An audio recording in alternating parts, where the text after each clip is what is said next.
नमस्ते और भारतीय अंतरिक्ष अनुसंधान संगठन यानी ISRO के इतिहास और उपलब्धियों के बारे में जानने के लिए तैयार हो जाइए। 1959 में डॉ. विक्रम साराभाई द्वारा स्थापित ISRO भारत के अंतरिक्ष तकनीक में प्रगति का एक आधार स्तंभ रहा है। छोटी शुरुआत से उन्होंने उपग्रह लॉन्च किए, चांद की खोज की और मंगल तक भी पहुंच गए। अपनी प्रतिभा और दृढ़ता से कई पीढ़ियों को प्रेरित करते हुए भारत दशकों से अंतरिक्ष में एक शांत दिग्गज रहा है। हर बड़ी यात्रा की शुरुआत कहीं न कहीं से होती है ना? भारत के अंतरिक्ष कार्यक्रम के लिए वह शुरुआत 1961 में इनकोस्पार के गठन के साथ हुई थी। एक दूरदर्शी भौतिक विज्ञानी डॉ. विक्रम साराभाई समझते थे कि अंतरिक्ष अन्वेषण केवल रॉकेट और उपग्रहों के बारे में नहीं है। यह मानव ज्ञान की सीमाओं को आगे बढ़ाने और वास्तविक दुनिया की समस्याओं को हल करने के लिए तकनीक का उपयोग करने के बारे में है। 1961 तक इनकोस्पार ISRO में विकसित हो गया था। राष्ट्रीय विकास के लिए अंतरिक्ष प्रौद्योगिकी का उपयोग करने पर स्पष्ट ध्यान केंद्रित किया गया। यह केवल ब्रह्मांड की खोज के बारे में नहीं था, बल्कि रोजमर्रा के भारतीयों के जीवन को बेहतर बनाने के लिए अंतरिक्ष प्रौद्योगिकी का उपयोग करने के बारे में था। महत्वाकांक्षा और व्यावहारिकता का यह मिश्रण ISRO की यात्रा की पहचान बन जाएगा। 1978 में भारत सरकार ने अंतरिक्ष विभाग की स्थापना की, ISRO को अपने दायरे में लाया।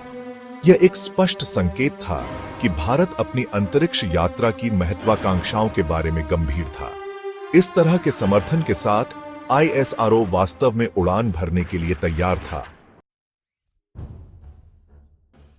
चौथा अध्याय, एक सितारा का जन्म, रोहिणी 8 का प्रक्षेपण। 1980 में ISRO ने SLV-3 लॉन्च वाहन का उपयोग करके अपने पहले स्वदेशी रूप से विकसित उपग्रह रोहिणी 8 को लॉन्च किया। यह केवल धातु के एक टुकड़े को अंतरिक्ष में लॉन्च करने के बारे में नहीं था। यह भारत के बारे में था जो खुद को और दुनिया को साबित कर रहा था कि वह अपने उपग्रहों को डिजाइन, निर्माण और लॉन्च कर सकता है। भारतीय विज्ञान और इंजीनियरिंग के लिए एक बड़ी छलांग के बारे में बात करें। 5वां अध्याय, सितारों तक पहुंचना, प्रमुख उपलब्धियां। ISRO की उपलब्धियों की सूची आपके सिर को चकरा देने के लिए काफी है। उन्होंने आर्यभट्ट, इनसैट, IRS और नेवाईसी जैसी उपग्रह श्रृंखला विकसित की है। हर एक तकनीक की सीमाओं को आगे बढ़ा रही है। चंद्रयान 8, उनके पहले चंद्र मिशन ने चंद्रमा पर पानी के अणुओं की खोज की, और फिर मंगलयान, उनका मंगल ऑर्बिटर मिशन है। भारत अपने पहले ही प्रयास में मंगल पर सफलतापूर्वक पहुंचने वाला पहला देश बन गया।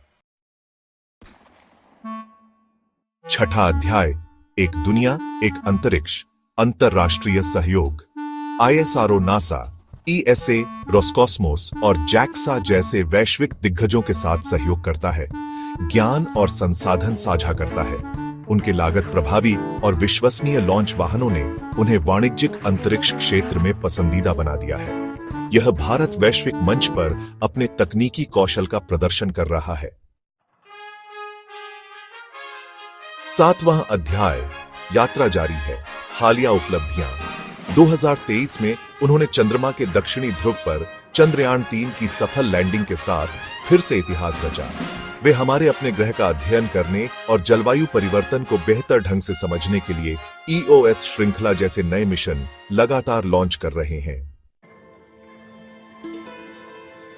भारत एक उभरता सितारा। ISRO की यात्रा अंतरिक्ष अन्वेषण के लिए भारत के अभिनव और लागत प्रभावी दृष्टिकोण का प्रमाण है। मानव अंतरिक्ष यान मिशन से लेकर हमारे सौर मंडल की आगे की खोज तक ISRO के भविष्य के लिए महत्वाकांक्षी योजनाएं हैं।